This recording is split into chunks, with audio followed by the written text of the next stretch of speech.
Bo día a todas e a todos e benvidos a unha nova xornada de Bibliotecas Escolares de Galicia.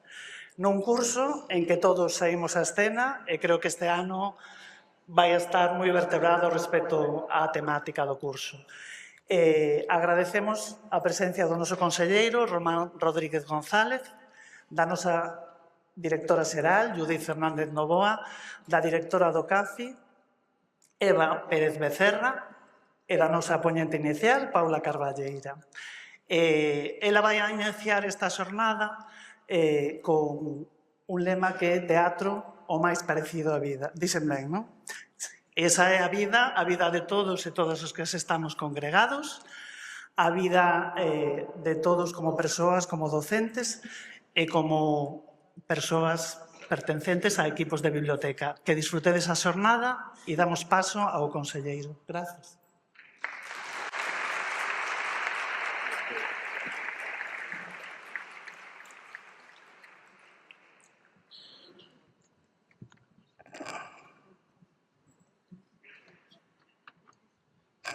Bueno, moi bo día. Eu xa participei, como moitos de vós sabedes, na inauguración destas xornadas. O levamos facendo dende fai moitísimos anos. E a verdade é que é unha xornada e é un momento, creo que moi bo, para manifestar o agradecemento por parte da Consellería cara aos profesionais que desenvolvedes o voso traballo nas bibliotecas escolares. Esta é unha actividade xa tradicional, tremendamente numerosa, é unha das actividades onde máis profesores e profesoras se xuntan, onde se ve unha gran motivación, onde se ve unha gran ilusión, onde se ve gana de presumir en positivo do voso traballo e tamén é unha das experiencias educativas de maior interés. Eu agradezo moito a presenza nuns compañeiros de Castela da Mancha que nos acompañan hoxe e que, en certa medida, falaron moi ben do voso traballo, do traballo das bibliotecas escolares. Tamén, como sabedes, aproveito sempre esta xornada para facer unha reflexión sobre como teñen evolucionado as bibliotecas escolares. Os que temos xa certa idade sabemos que as bibliotecas escolares era onde nos castigaban aqueles alumnos que facíamos algo que non deberíamos facer. Creo que isto é absolutamente, o repito sempre, o digo sempre, pero é a verdade.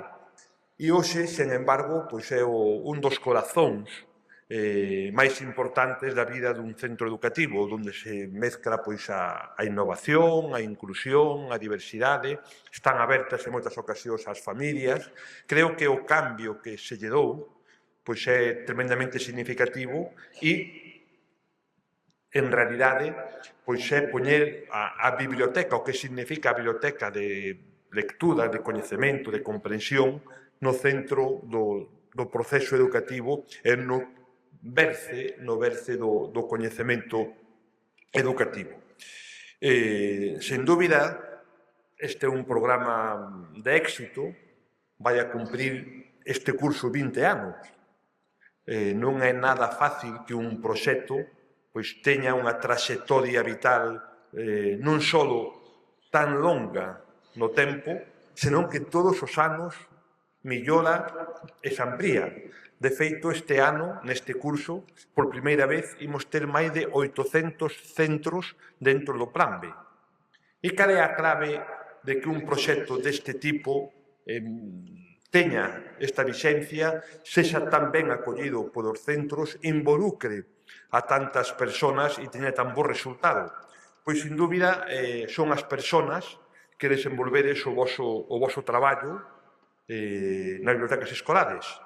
Iso é unha das claves, é a máis importante, sin dúbida.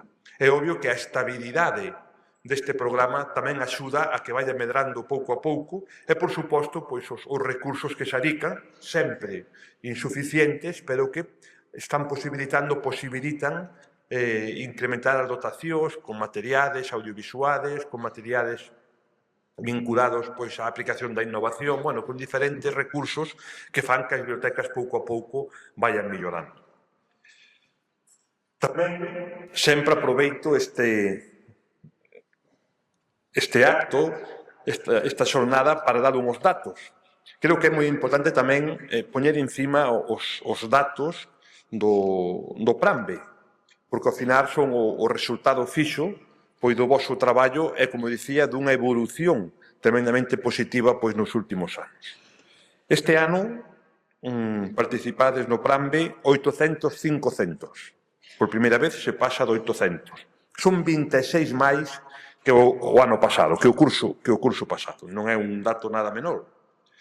Temos 458 clubs de lectura, máis de 28 máis, perdón, que o curso anterior. Temos 220 centros que participan no programa Radio na Biblioteca, 25 máis que o ano anterior. 191 centros participades no programa Biblioteca Creativa, 22 máis que o curso anterior. E tamén temos 130 centros que participan no programa Lectura e Familias, 15 máis que no curso anterior. Creo que estes datos, que é moi bo que os coñezamos, son o resultado pois, do traballo ben feito, da motivación que todos vós, todos os días, facedes nos vosos centros e, por suposto, nas bibliotecas, e como responsable político da Administración Educativa da Xunta de Galicia, pois só me queda darvos as gracias a todos por vosso traballo diario, darlle tamén as gracias ás persoas profesionais que traballan todos os días na asesoría da biblioteca, por suposto a directora xeral que nos acompaña, a directora do CAFI, que non sei por onde está, pero está aí, e tamén agradecer pois ás persoas que nos veñen a ilustrar ca súa participación, a Paula, a Jorge, ca súas presentacións, ou ca súas conferencias, como lle queramos chamar, pois nos van a axudar a todos, sen duda, a facer o noso traballo mellor. Moitas gracias a todos, que teñades unha moi boa xornada e que as bibliotecas de Galicia sigan sendo o que son, un orgullo para o noso sistema. Moitas gracias.